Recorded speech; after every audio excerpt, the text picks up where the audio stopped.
आज की कथा में जानेंगे कि क्यों कर्ण का सबसे बड़ा पुण्य ही उसकी हार का आधार बना।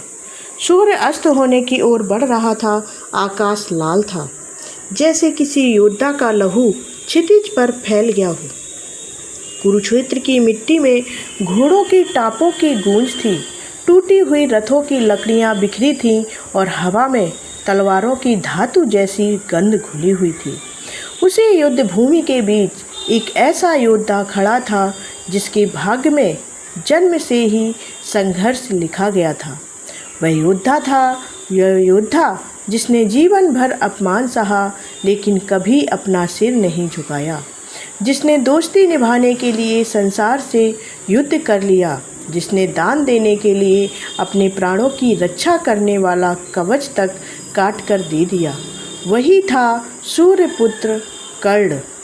महाभारत का सबसे रहस्यमयी, सबसे दुखद और सबसे तेजस्वी पात्र।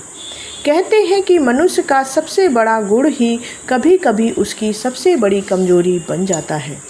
कर्ण के साथ भी यही हुआ था। उसकी दानवीरता इतनी महान थी कि देवता भी उसके सामने छोटे पड़ गए, लेकिन वही दानवीरता अंत में उसकी हार का कारण बनी। जिस कवच और कुंडल ने उसे अजेय बनाया था, वही उसने अपने हाथों से काट कर दे दिए थे। उस क्षण केवल एक योद्धा नहीं बल्कि पूरा भाग्य बदल रहा था। वह था कर्ण, दानवीर कर्ण। कर्ण की कहानी केवल युद्ध की कहानी नहीं है। ये त्याग, अपमान, दोस्ती, धर्म, छल, शाप और भाग्य की ऐसी गाथा है जिसे सुनकर आज भी मन कांप उठता है।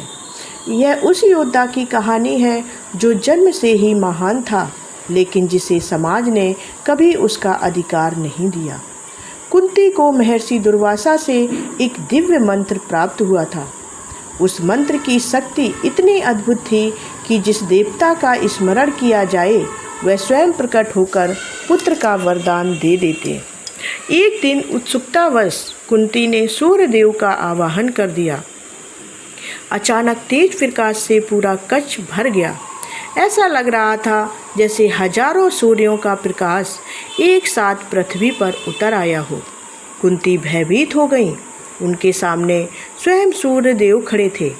सूर्यदेव ने कहा कि तुम्हारे मंत्र ने मुझे बांध दिया है, अब तुम्हें दिव्य पुत्र की प्राप्ति होगी। कुछ समय बाद कुंती ने एक तेजस्वी बालक को जन्म दिया। उस बालक के शरीर पर जन्म से ही स्वर्णिम कवच और चमकते हुए कुंडल थे। उनका चेहरा सूर्य के समान तेजस्वी था, लेकिन कुंती अविवाहित थी। समाज का भय उनके मन पर हावी हो गया। उन्होंने कांपते हाथों से उस मासूम शिशु को एक टोकरी में रखा और नदी में बहा दिया। वह दृश्य इतना दर्दनाक था कि मानो एक माँ अपने हृदय को ही नदी में बहा रही थी। छोटी सी टोकरी नदी की लहरों में दूर जाती रही थी और कुंती की आंखों से आंसू बह रहे थे। उन्हें नहीं पता था कि आज उन्होंने केवल अपने पुत्र को ही नहीं छोड़ा, बल्कि एक ऐसे योद्धा को संसार में अकेला छोड़ दिया है जिसे पूरी जिंदगी अपने अस्तित्व के लिए लड़ना पड़ेगा। वह टोकरी बहते बहते हस्तिनापुर के सारथी अधिरथ और उनकी पत्नी राधा को मिली। उनके कोई संतान नहीं थी।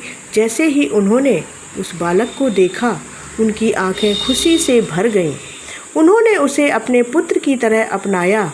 वही बालक आगे चलकर राधेय कहलाया। कर्ण बचपन से ही असाधारण था। जब दूसरे बच्चे खेलते थे तब उसकी आंखों में धनुष बाण चलाने का सपना होता था। वह सूर्य को निहारता और घंटों अभ्यास करता रहता, लेकिन समाज उसे सूत पुत्र कहकर अपमानित करता। हर बार जब कोई उसे उसकी जाति याद दिलाता, उसके भीतर आग और तेज हो जाती। एक दिन हस्तिनापुर में राजकुमारों की शस्त्र प्रतियोगिता हो रही थी। अर्जुन अपनी अद्भुत धनुर्विद्या दिखा रहे थे। पूरा सभागार तालियों में गूंज रहा था। तभी अचानक एक तेजस्वी युवक मैदान में उतरा। उसकी आंखों में आत्मविश्वास था। उसने अर्जुन के हर कौशल को दोहराकर दिखा दिया था। सभा में सन्नाटा छा गया। जब उसने अर्जुन को युद्ध की चुनौती दी तब कृपाचार्य ने उससे उसका परिचय पूछा। जैसे ही पता चला कि वह सूत पुत्र है, उसका अपमान शुरू हो गया। भीम ने ताना मारते हुए कहा कि सूत पुत्र राजकुमारों को चुनौती देने योग्य नहीं है। उस क्षण कर्ण का हृदय टूट गया। उसकी आंखों में अपमान का दर्द साफ दिखाई दे रहा था। लेकिन तभी दुर्योधन उठ खड़ा हुआ। उसने कर्ण का हाथ पकड़ा और कहा कि योग्यता जन्म से नहीं, कर्म से तय होती है। उसी क्षण दुर्योधन ने कर्ण को अंग देश का राजा घोषित कर दिया। वह पहली बार था जब किसी ने कर्ण को सम्मान दिया था। उसी दिन से कर्ण ने अपना जीवन दुर्योधन की मित्रता को समर्पित कर दिया। दुनिया उसे अधर्मी कहती रही, लेकिन कर्ण के लिए दुर्योधन वही व्यक्ति था जिसने उसे अपमान की अंधेरी रात से निकालकर सम्मान का सूरज दिखाया था। कर्ण जानता था कि समाज उसे कभी स्वीकार नहीं करेगा, इसलिए उसने अपने पराक्रम से संसार को झुकाने की ठान ली। लेकिन उसके जीवन में संघर्ष कभी समाप्त नहीं हुए। वह गुरु द्रोण के पास शिक्षा लेने गया, परंतु सूत पुत्र होने के कारण उसे अस्वीकार कर दिया गया। तब वह भगवान परशुराम के पास पहुंचा और स्वयं को ब्राह्मण बताकर शिक्षा प्राप्त की। परशुराम ने उसे दिव्य अस्त्रों का ज्ञान दिया। कर्ण इतनी तेजी से सीखता था कि स्वयं परशुराम भी चकित रह जाते। लेकिन भाग्य जैसे हर कदम पर उसका पीछा कर रहा था। एक दिन परशुराम कर्ण की गोद में सिर रखकर सो गए। तभी एक जहरीला कीड़ा कर्ण की जांघ में घुस गया। रक्त बहने लगा। दर्द इतना भयानक था कि कोई सामान्य मनुष्य चीख उठता।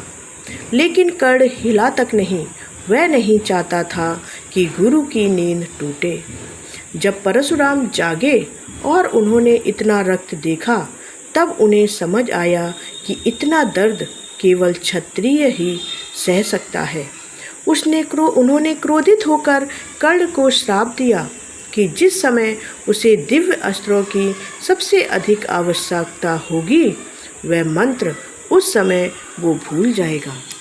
यह श्राप आगे चलकर उसकी मृत्यु का एक बड़ा कारण बना। लेकिन दुख यहीं समाप्त नहीं हुए। एक बार अभ्यास करते समय कर्ण का बाण गलती से एक ब्राह्मण की गाय को लग गया।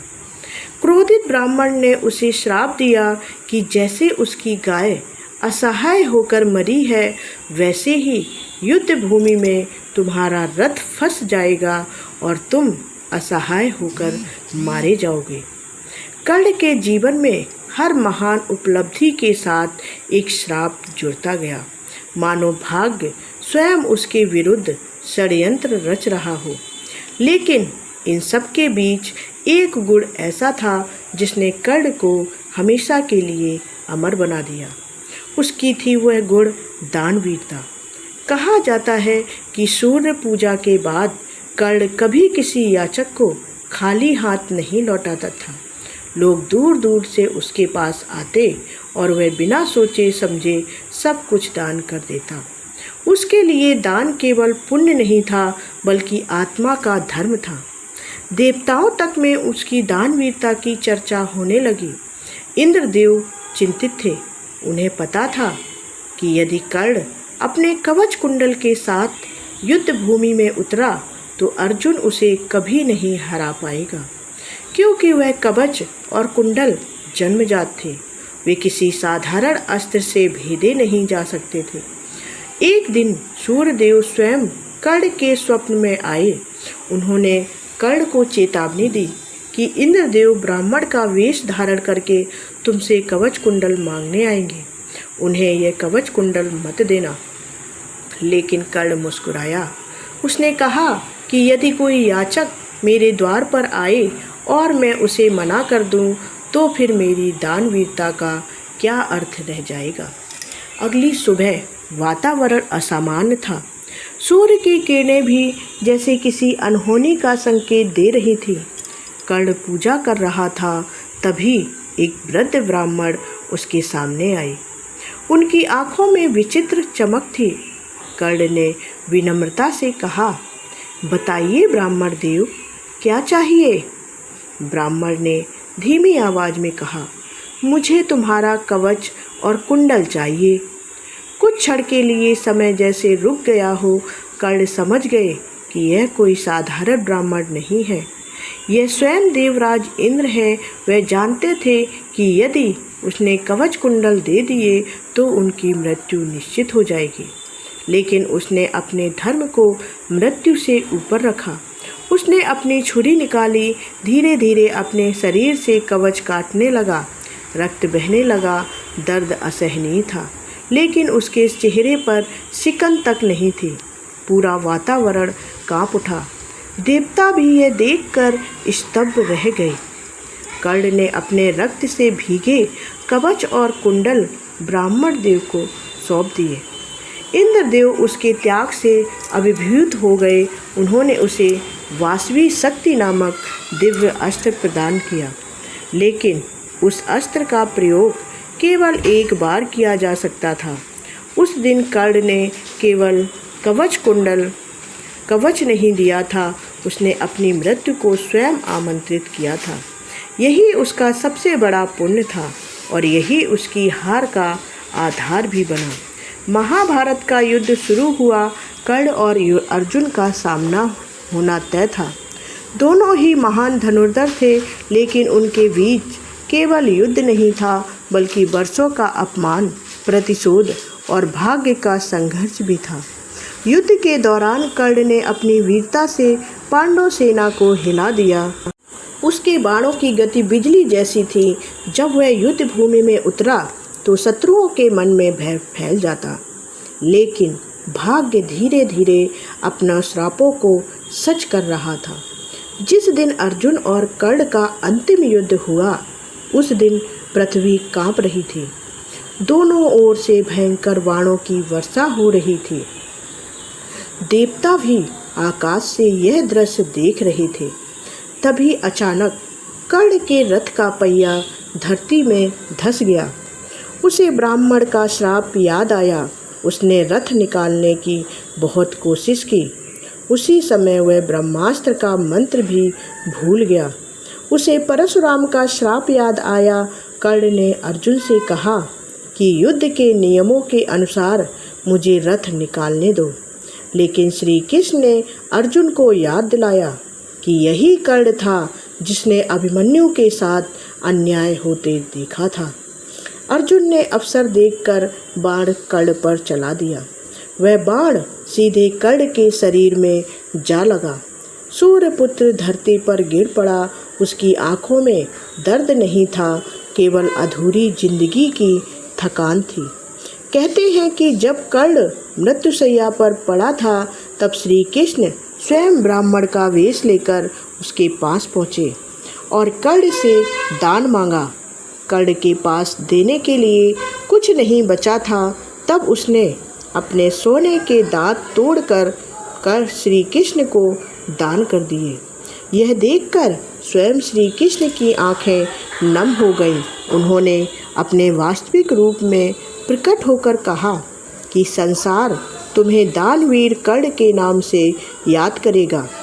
कर्ण की कहानी हमें यह सिखाती है कि महानता केवल जीत में नहीं होती। कभी कभी हारने वाला व्यक्ति भी इतिहास का सबसे बड़ा नायक बन जाता है। कर्ण युद्ध हार गया, लेकिन उसने मानवता, दान और मित्रता की ऐसी मिसाल कायम की जिसे युगों तक भुलाया नहीं जा सकता। उसका जीवन यह भी बताता है कि भाग्य कितना भी कठोर क्यों ना हो, मनुष्य अपने कर्मों से अमर हो सकता है। कर्ण के पास राज सिंहासन नहीं था, समाज का सम्मान नहीं था, अपने जन्म का अधिकार नहीं था, लेकिन उसके पास ऐसा हृदय था जो देवताओं से भी बड़ा था। महाभारत के सभी पात्रों में कर्ण सबसे अधिक मानवीय लगता है, क्योंकि वह पूर्ण नहीं था। उसमें क्रोध था, अहंकार था, गलतियां थीं, लेकिन उसके भीतर करुणा भी थी, त्याग भी था और अटूट निष्ठा भी थी।